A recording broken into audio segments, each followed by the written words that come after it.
Imagine the following. You're on a flight from Phoenix, Arizona to Sacramento, California.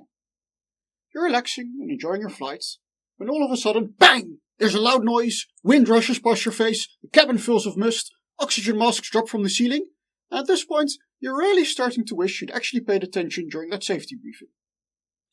Fortunately, after about 30 minutes, the plane lands safely, and as you get out and look over your shoulder, you see the following. The plane has developed a sunroof. Well, actually it's a long tear in the upper fuselage skin. As a passenger, this would have been a terrifying experience.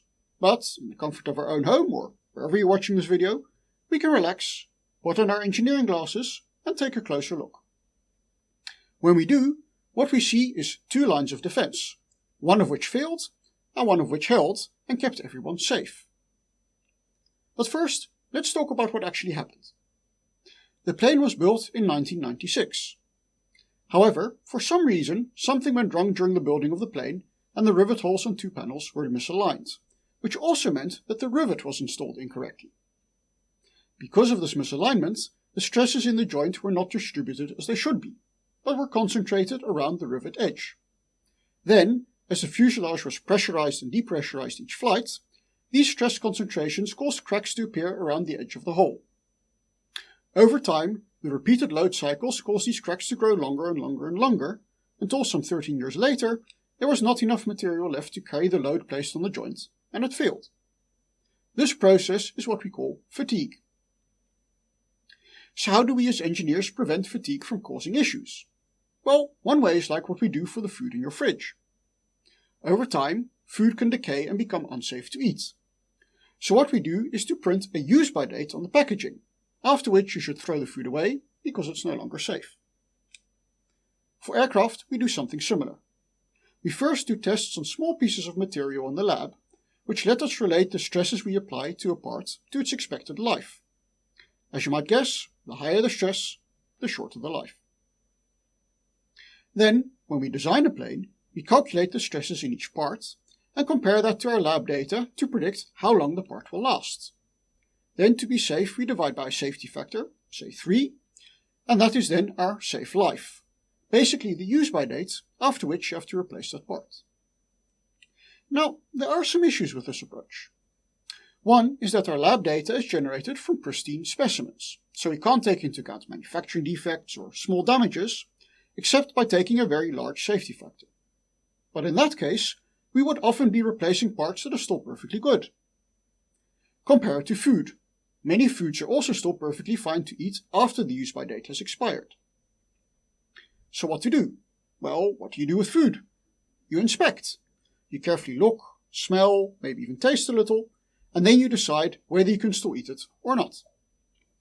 For planes, we first go back to the lab, but this time we measure the actual growth of the cracks in the material. What we find is that the crack growth rate depends on the force we apply, the length the crack already has, and the geometry of the part the crack is in. With this knowledge, we can predict how an initially present crack will grow over time. At some point it will be large enough that we can detect it, and sometime later it will be so large that it causes the final failure of the part. This means that we have a period of time called the inspection interval, in which we can find and repair the crack before it endangers the structure. In that way, we can replace the use-by date by an inspect-by date, and avoid replacing parts unnecessarily. Now, back to our incident. In that case, our first line of defense, inspection, clearly did not work. Instead, we relied on a second line of defense called damage tolerance.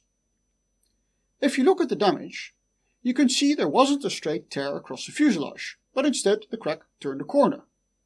This was not by accident, but because the crack encountered two reinforcements specifically designed to create this behavior.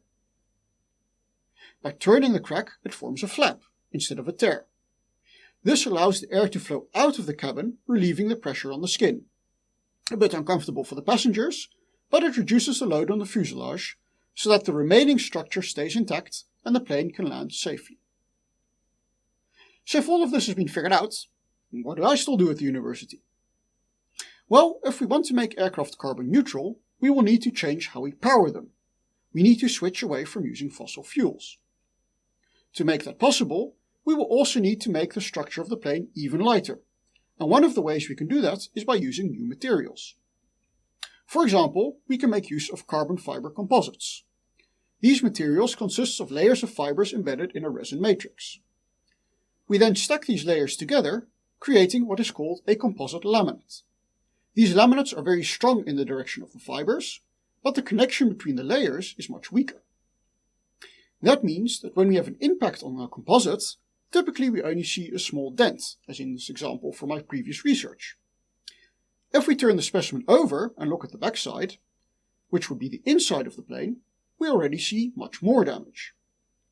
But if we use an ultrasonic scanner to look inside the material itself, we see even more damage.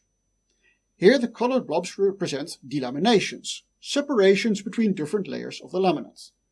And the different colors correspond to different depths in the material. Now here's an example from our lab. This is an ultrasonic scan from a specimen impacted by my PhD candidate, Davide. The blue area is the delamination, and you can see there's still some undamaged material in the center. Now watch what happens when we apply a fatigue load. First, the undamaged area in the center is filled up, and then the delamination starts growing a kind of tendril outwards. If you compare this to the traditional metal cracking, you can see the behavior is much more complex. And this is even more true if you consider that while the picture you see is two-dimensional, delamination is actually three-dimensionally distributed through the thickness of the laminate. That is why we are hard at work in our lab to understand what is going on here and how we can predict this behavior. So that also in future you will be able to sit back, relax, and enjoy your flight.